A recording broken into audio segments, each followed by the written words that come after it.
All right, today is August 4th, 2022, and this is a big day today because I'm installing the stereo system in the Jeep.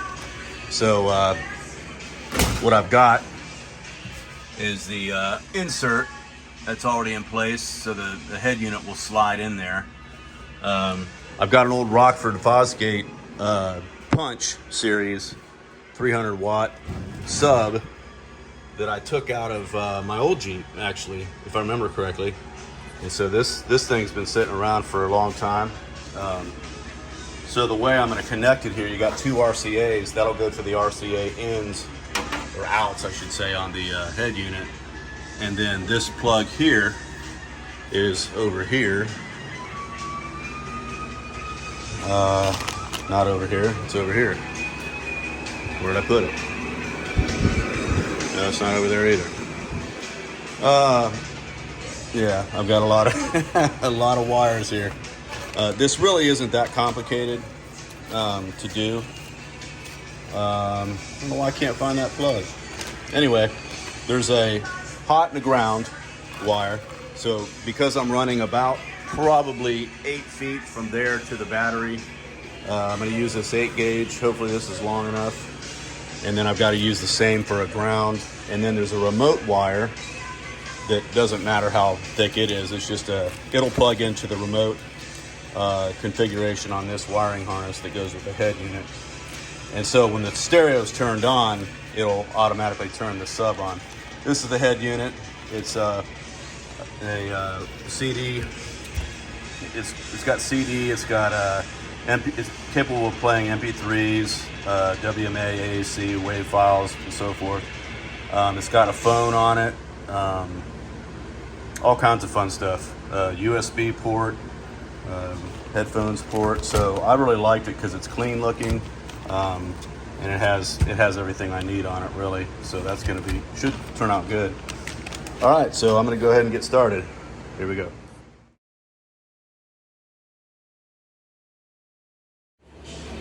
All right, this part of the project is always a bear. You want to put the wires inside of a wire wrap or wire loom or whatever, but it's difficult to get in there. But what I discovered is if you take a like this is 1/2 inch wire wrap, took the open end of a wrench and spread it open. Let me see if I can do this. Show you what I mean. So I took well, it's hard to do this. Take the open end of a wrench, and if you spread that open, you know, back here in front of the line you're trying to put in, and you just push with your thumb as you go along, it helps that wire wrap get over top of it. So that's what I did here. I think I've got enough to go from the back, which that's where all this is going. This is the power cable for the sub, the remote's wire, and this one here is the RCA cable. So, all right, here we go.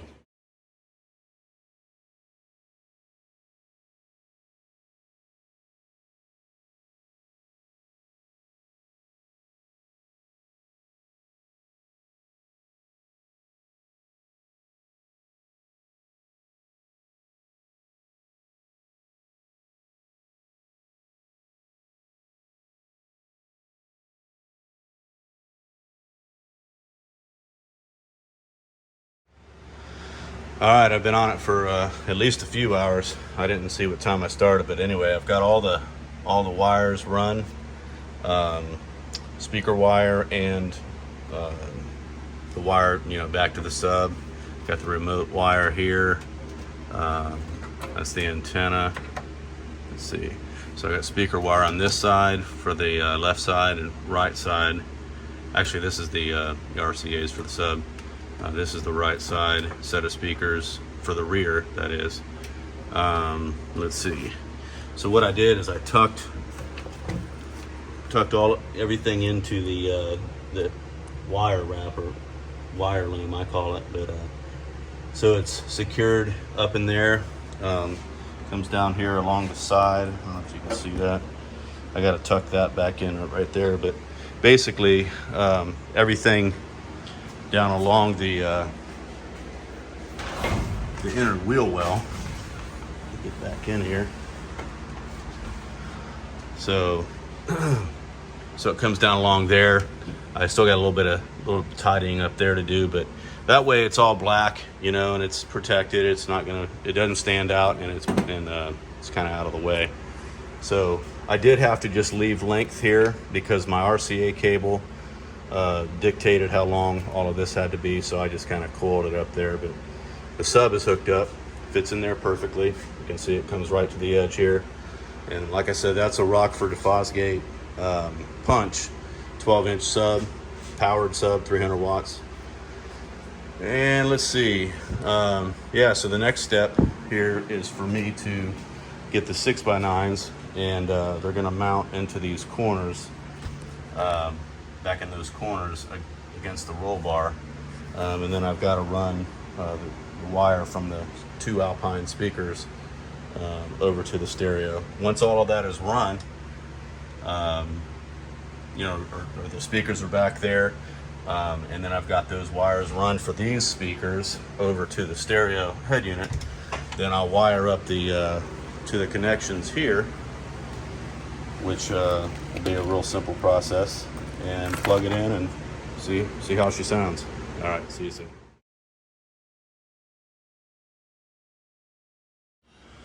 All right, I'm gonna stop here for today. I got these speaker wedges mounted in. So these are made for the CJ7, Wrangler, so forth.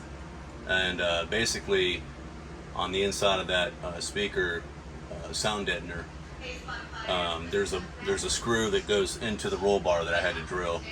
Kind of a pain in the butt though, because once I marked it and drilled it, it's like the screw didn't want to go in, but I had to keep you know, finessing it until I got it to go in where it needed to. But anyway, those are in, and the speakers obviously aren't in yet, but I've got the wires protruding through so that they'll be ready to wire up to the speakers. So once I put those in, and then like I said, finish, I got to run these speakers, these Alpine speakers, obviously just a short speaker wire to there, and one from over there over to here.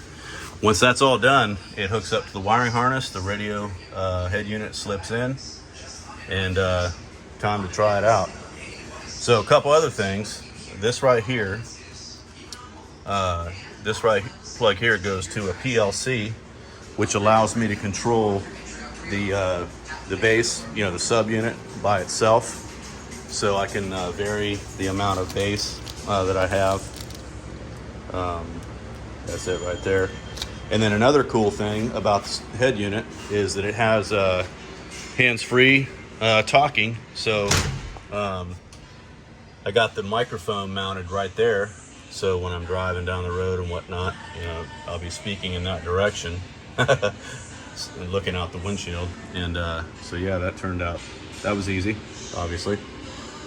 So yeah, just about there. Should be finishing it up tomorrow. So all right, we'll catch you guys next time.